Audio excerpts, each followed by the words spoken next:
So I just thought I'd share this with my subscribers before I start. I've been accepted into the YouTube Partner Program. My channel received more than the hours that I needed already. And so on Friday, I decided to apply. Why not? And so I applied on Friday and I did everything, signed up for an AdSense account, did two-step verification, which I absolutely abhor, but I had to do it. And don't be surprised if I get locked out of my account. And by Monday, they accepted me into the program. And I was very, very pleased and shocked and surprised at YouTube's efficiency, because I applied for the partner program on Friday and I got accepted on Monday. No, actually on Saturday. It was Saturday that I applied for the partner program. I applied on Saturday. So basically it was like almost the day after that I got accepted, and I didn't know if YouTube would understand my channel or get my channel. I'm not the typical kind of person, so to speak. So I'm very glad that they did accept. And so it's just business as usual. Okay, so I want to talk about Cindy Watts and her so-called book. The reason why I want to talk about Cindy Watts and her so-called book, All My Broken Pieces, is because I saw AD doing a program or a stream on this book, and he claimed that Cindy Watts wrote the book. Cindy Watts, as far as I know, didn't write that book. In fact, the author of the book once came on Critical K's channel when Critical K had her first channel before it got deleted. And I'll talk about that as well. Maybe not in this podcast, but maybe in another one. The author of that book said on Critical K's channel that Cindy Watts never wrote a word of this book. That it was actually, she actually wrote the book. And she kind of said that she kind of made a lot of it up. But I do believe that a lot of Cindy Watts' feelings are in the book. And there are things in the book that if you hadn't spoken to Cindy Watts, you wouldn't have known to put in. So I'm going to read parts of the book and I'm going to talk about Cindy Watts and other things surrounding this very, very tragic case. And I'm going to add context. This is going to be for educational purposes. And obviously, I don't want to bore you. So there's going to be a bit of entertainment as well. So I want to thank YouTube. Thank you very much. And there's some other things about YouTube that I will talk about another time. Some little issues, YouTube isn't perfect, but I'm very happy with the efficiency of how they got to accept my application. Anyway, I want to talk about both sides of the coin, both sides of the family, both sides of the aisle. The shiners, the so-called shiners, which I'm not part of, but I'm accused of being. And the other side, which I'm not either. I'm down the middle. I'm directly down the middle. A lot of people don't seem to understand that I am down the middle. I am not on either side. I'm on the side of truth. And I want to treat both families with respect. That doesn't mean, not just that I want to treat both families with respect, but I want to treat this matter with respect and not be tag teaming on either side. And I also don't want to water down my opinion. I will never water down my opinion. My opinion will always be my opinion, and I'm not afraid to say what my opinion is, even if it means that I'll alienate some people. So anyway, I got this very long comment on my channel from what appears to be a woman called Lily Shaw. I'm not sure if that's her real name or if it's a he or she, but it says Lily Shaw. And I had closed all my comments for my Cindy Watts videos. I will open them again. And so she wrote under another video that I did. And she wrote, "At Simcast, this is regarding your video about Cindy Watts. You asked people not to bash the R's. I totally agree. It's disgusting. Shouldn't the same apply to Cindy Watts?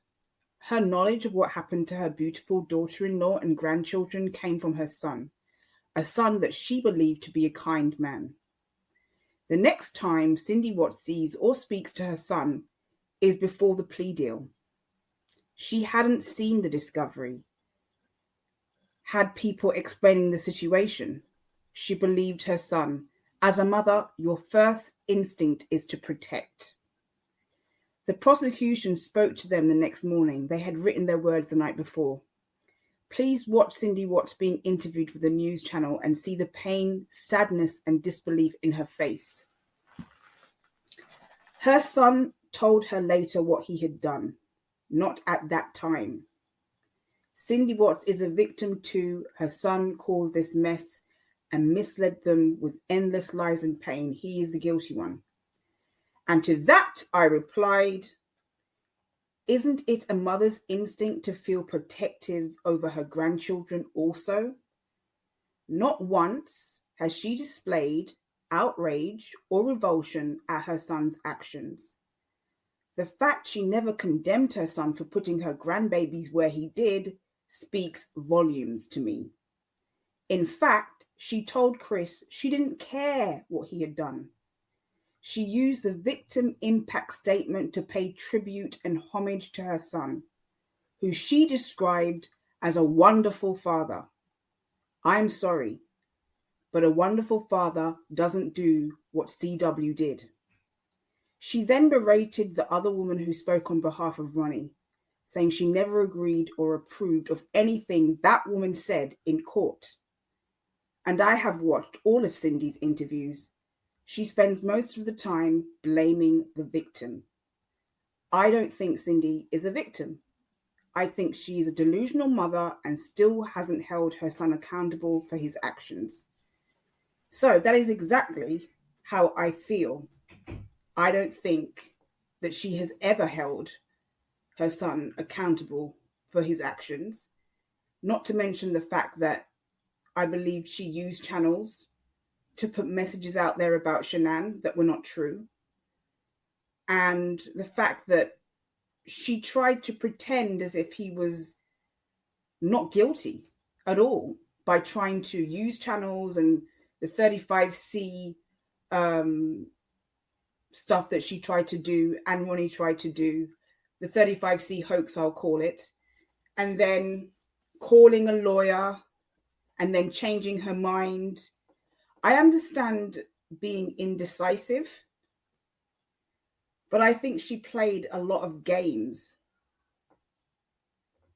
even after knowing what her son did. And I believe that Cindy Watts knows what her son did. I believe that she's delusional in the fact that I think she's in denial, but I believe deep down she knows exactly what he did. So the fact that she knew exactly what he did and she's still trying to give him a pass, still trying to get him 35Cs, still trying to use people like Lana and KK to get him out of trouble. The fact that she knew what he did and she still tried to get him out of the hole, even though there's no way he's ever going to be released. You know, common sense tells you that. That is what I can't reconcile with regard to Cindy Watts. This is part of chapter 3. I received an email from Shanann that shocked me completely. The gist of it was that she wanted me to know that she did not like me one bit. She thought I was a bad influence and a bad mother to Chris. She said that she knew I did not like her either, and the less we saw of each other, the better.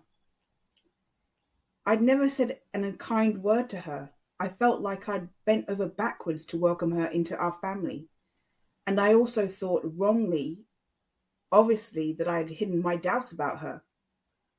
It would be a lie to say I wasn't completely devastated by that email. In my whole life, no one had ever said anything like that to me. Like Chris, I'm shy.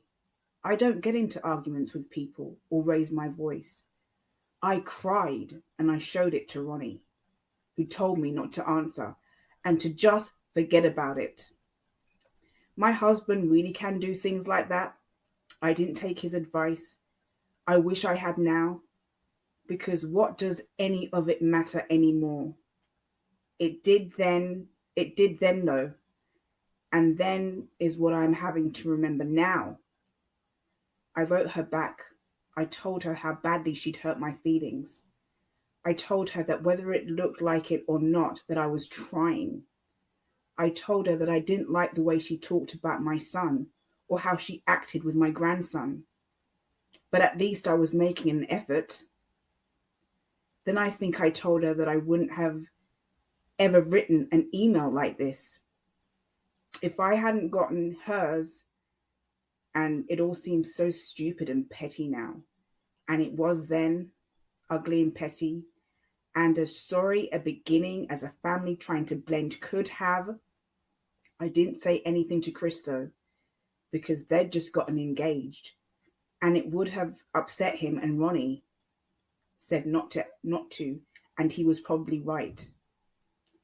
I don't know what I thought would happen, or what I wanted to happen was for it to go away and to ever have her or anyone really be as mean to me as that again, or make me lose my temper as I had. I couldn't deal with things like this, and up until then, I'd never had to. So having been hit and having responded to my shame, I decided to turn the other cheek and try harder. This, as it happens, was not a very good plan either.